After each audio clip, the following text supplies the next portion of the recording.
All right, so today we're going to learn about the average rate of change. And just like we told you the other day when we did a worksheet on slope, the average rate of change is really finding the slope between two given points.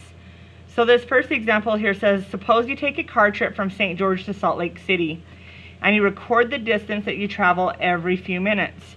The distance you have traveled is the function of time. When you look at your position versus time, the graph ends up looking something like this. So describe to me what's happening here and here. Well, someone tell me what's happening right here where it flattens out. There's no change. Yeah, which means what? It's a flat line. Yeah.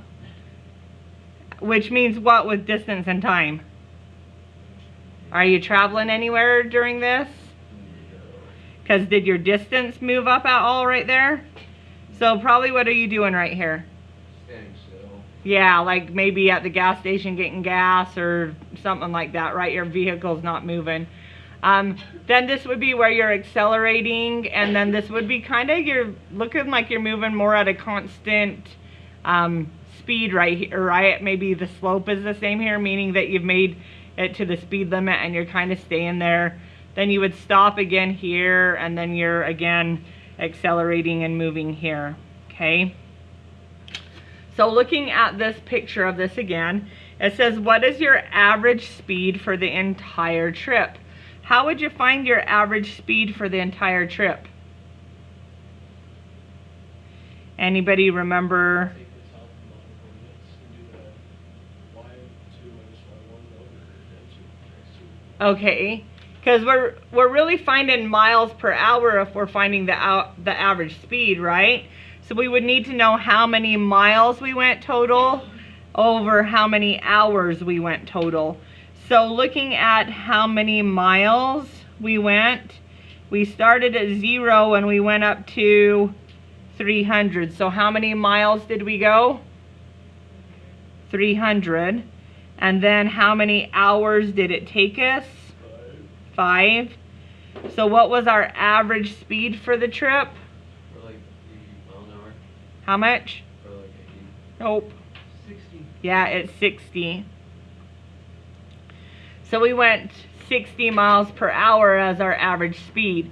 So just like, I think it was Jesse said, he's like, just take the change in the y's over the change in the x's. And that's what we really did here. This ordered pair right here would have been 5, 300. And this ordered pair right here would have been 0, 0. So really what we did was we did 300 minus 0 over 5 minus 0, which is our slope formula to find the average speed from here to here. So again, remember the average would be more of an approximation of what happened between here and here, right? So sometimes we went faster, sometimes we went slower. This is the average of what happened. Does that make sense to everybody? That's why it's called the average rate of change, because it's not exactly what happened, it's the average of what happened during that time period. Okay? All right, so finding average rates of change is important in many contexts. For instance, we may be interested in knowing how quickly the air temperature is dropping as a storm approaches, or how fast revenues are increasing from the sale of a new product. So we need to know how to determine the average rate of change of the functions that model these quantities. In fact, the concept of average rate of change can be defined for any function. Okay? This is a little formula page here that reminds you how to find the average rate of change. If you look at this formula right here, it's really just the slope formula written differently. So if you guys want to think about it as y2 minus y1 over x2 minus x1, you really can think about it that way. It's still just the slope formula, but it just is the function of at b minus the function at a, which would be your y values, over b minus a. But again, it's still your changes in y's over your changes in x. Okay, so we're going to use that formula in order to find the average rate of change between different intervals on this graph. Okay, so it says for the function f of x equals this, whose graph is shown, find the average rate of change over each of the intervals. It says x equals 1 to x equals 3. So I'm looking for the average rate of change from where x is 1 to where x is 3. So this little area right here. So let's just find the ordered pairs at those values. So what's the ordered pair right here? 1, 4. 1, 4. Then 3, 0. And then you're at 3, 0. So let's just find the slope between those 2 points. I'm going to go 4 minus 0 over 1 minus 3. Is everybody okay with where I got those numbers from? That's really just the slope formula that I taught you how to do last week, right? So 4 minus 0 is 4, 1 minus 3 is negative 2, and when I simplify that, my average rate of change is actually negative 2. Okay? Everybody following me with how to do that? Alright, so if it asks me to find the average rate of change from where x is 4 to x is 7, then I would go find the point at 4, which is 4, 1. And then the point at 7, I'm going to go with 7, 16 there. That's what I think it is. And I'm going to find the average rate of change between those two ordered pairs. Okay? Again, the average rate of change is the slope formula. So you do 16 minus 1 over 7 minus 4. Everybody's following me okay with that? Anybody want to ask me a question? Because the ordered pair at 4 was over 4 and up 1. So I just grabbed that ordered pair right there. Other questions? Okay, subtract those then. On the top you get 15, on the bottom you get 3, and what's my average rate of change going to be? 5? Yeah. Thank you. Okay. One more interval. We're finding the average rate of change from where x is 1 to where x is 5. So again, we already found the point where x was 1, right? That was the ordered pair 1, 4. And then go and find where it's 5. I'm going with 5, 4. You guys agree with my ordered pair? So finding the average rate of change there, I would have 4 minus 4 on the top over 5 minus 1 on the bottom. On the top I get 0, on the bottom I get 4. But having done that worksheet last week, anybody remember what I told you the answer had to be if 0 was on the top? 4? Nope. No, that's from the bottom. Oh, and It's going to be 0, right? When 0's on the top, it's 0. When 0's on the bottom, it's undefined. Okay? So our slope is undefined here, or our average rate of change. Let me show you why that happened. If we're looking between those two ordered points right there, and we're looking for the change between those two ordered pairs, how much did it change between here and there? 0. 0. Now it really changed. It went down and it went back up. But it ended up at the exact same spot. So if we found the average rate of change between this point and that point, it didn't change at all. Okay? Questions on how I did that? So in just a minute, I'm going to ask you which one has the larger average rate of change. Now when we're talking about average rate of change, we're actually talking about steepness of the graph, which has the biggest steepness of graph, or fastest moving slope is really what we're talking about here. So I want you to think about this for a minute, and then I'm going to ask you again in a minute. So think about for a minute. Would the bigger rate of change be -2, or would the bigger rate of change be 5? And does the negative actually matter when we're talking about average rate of change? I'm not going to answer that for you right now, but I want you to just start noticing what's happening to the slopes at those points. So when it asks us that question, you guys could have an answer that you think might happen, okay? All right, next example. Here's our function they give us. They've already graphed it. Find the average rate of change over each of the intervals. So we're finding the average rate of change from 1 to 3. So over at 1, our ordered pair is 1, 3. And over at 3, our ordered pair is 3, 0. To find the average rate of change between those 2 points, we're going to use the slope formula. So 0 minus 3 over 3 minus 1. Does anybody have a question on how I'm doing that? Is there a shortcut? Nope. Sweet. You could count your rise over run, actually. Oh, really? Could you? Isn't that what we're doing? Yeah. Yeah? So negative 3 over 2 is what I got. Count it and see. Did I go down 3 and over 2? Isn't that what we're really doing, is finding the slope between the 2 points? So if you wanted to count it, you totally could.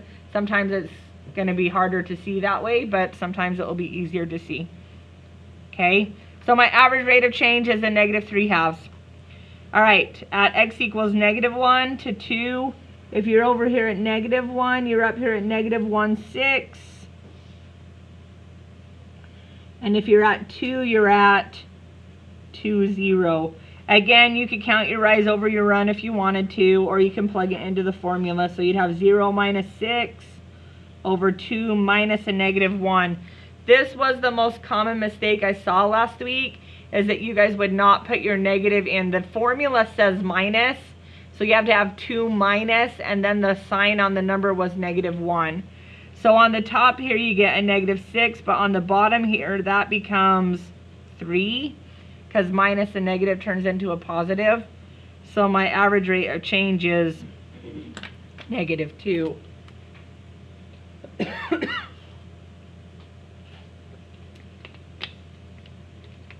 When you counted your slope, did you end up with negative 2? Yeah? Okay, same thing then from the interval of negative 2 to 4. Again, these are my x values. If I'm at negative 2, I'm at negative 2, 0. And if I'm at 4, I'm going to go with 4, 6 on that. Use your slope formula. 6 minus 0 over 4 minus a negative 2. So on the top 6, on the bottom 6. So my answer for the average rate of change is 1. Questions on that? We're doing okay so far? Alright, so what if I ask you to do it without giving you the graphs and without giving you like even a table of values to look at? So this time I ask you to find the average rate of change of the following function on the given interval. So this time I ask you to find the average rate of change of f of x equals the square root of x, and I'm on the interval from 4 to 9. So guess what this is? These are both x values, right? Because that's an interval. Intervals was looking at the x-axis. So I'm going to plug 4 in over here, and you're going to tell me what I get out. If I put 4 in, I get 2 out. Okay? If I put 9 in, I get 3 out. Now can I find the average rate of change between the two of them? Yeah, so do your slope formula. It'll be 3 minus 1 over 9 minus 4. 3 minus 1. Oh, thanks. 2. 3 minus 2. Thanks for catching me. If you were paying attention. She knew what she was doing. Yeah. Thank you for catching that. 3 minus 2 over 9 minus 4. My brain thought ahead, right? I do that sometimes. I give you the answer. So 1/5 would be your average rate of change, or your slope between those 2 points. Okay? Questions on that one? All right, so same thing on this one. What do I do if they give me a function and an interval? On an interval, those are both x values, so I substitute them in and I find my ordered pair. So if I put 1 in there, I'd have 1 cubed minus 1, which is how much?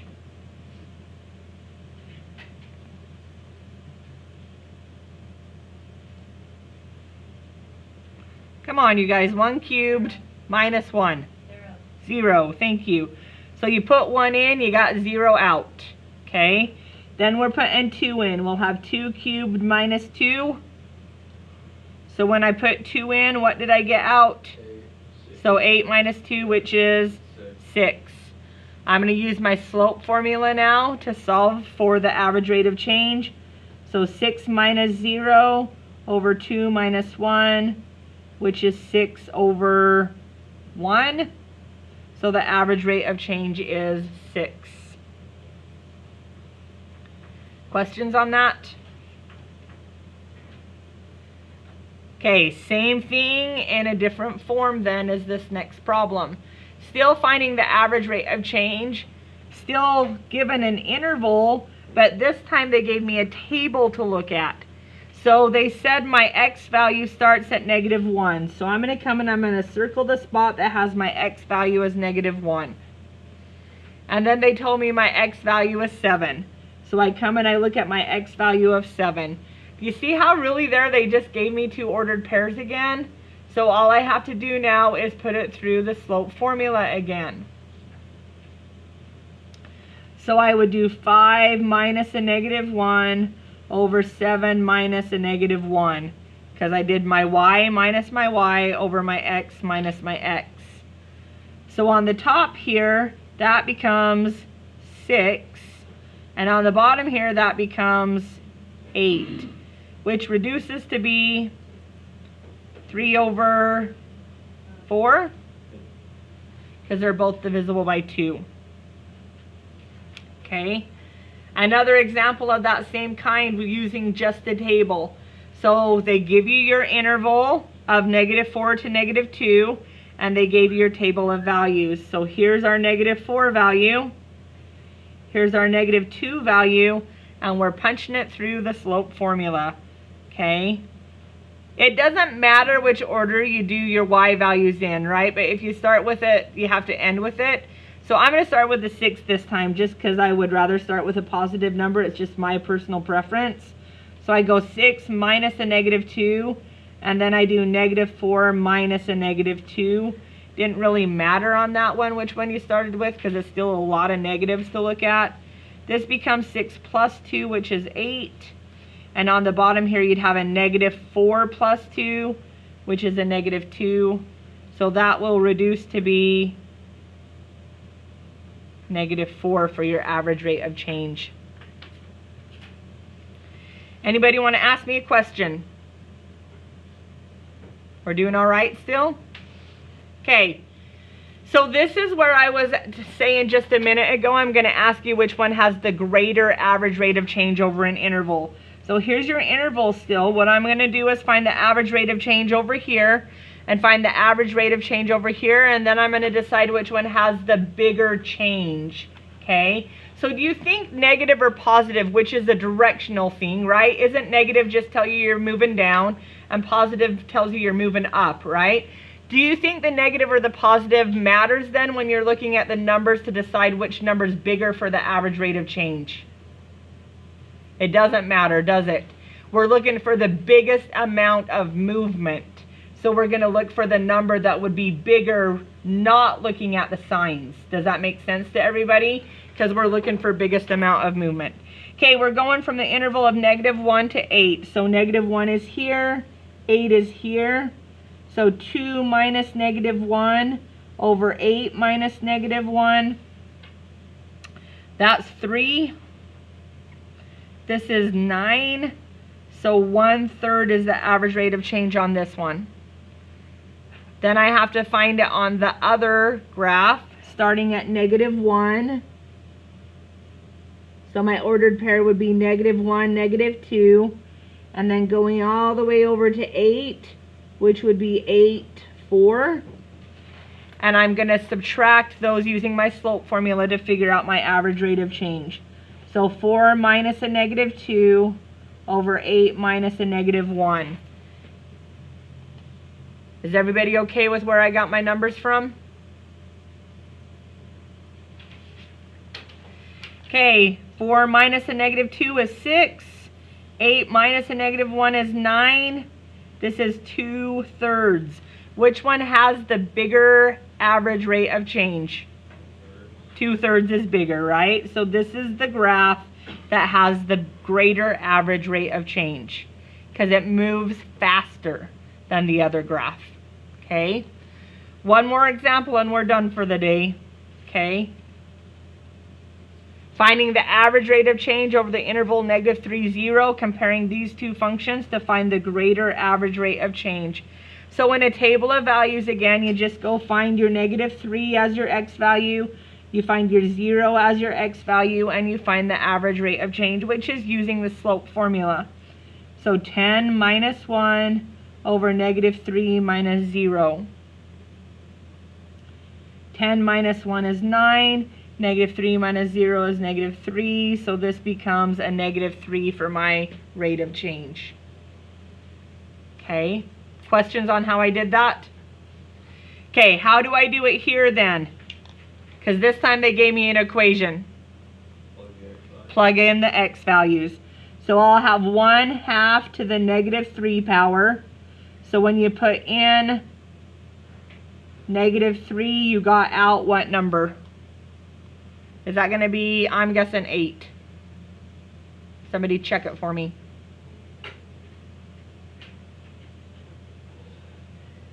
Yeah. Thank you. Then you're going to put in 0, so you'll have 1/2 to the 0 power. Anything to the 0 power is 1. That's just a rule. So then we find our average rate of change. We do 8 minus 1 over -3 minus 0. 8 minus 1 is 7, and this will be -3. So this is going to be, if you wanted to change it, -2 1/3. We don't usually change slopes though to mixed numbers, do we? So normally we would just leave that as -7/3, but I want to just tell you that that's going to be -2.33, right? Because it would be 2 1/3. Okay, so which one of these has the bigger rate of change? Which one moves faster? See, this is where we have to think about the size of the numbers, right? Disregard the. You got to not think about the negative and think about the number. But if you thought about which one was further away from 0 on the number line, which one's further away from 0 on the number line? The -3 is, right? So this one is the greater average rate of change because it's further away from 0 on the number line. Does that make sense? Would be a good way to think of it. Think of the absolute value of the. Yeah, and that's a good point Mr. Wilkes just made, is that you could think of it as the absolute value of those numbers to see which is actually the distance away from 0 on the number line, to see which one is the bigger average rate of change.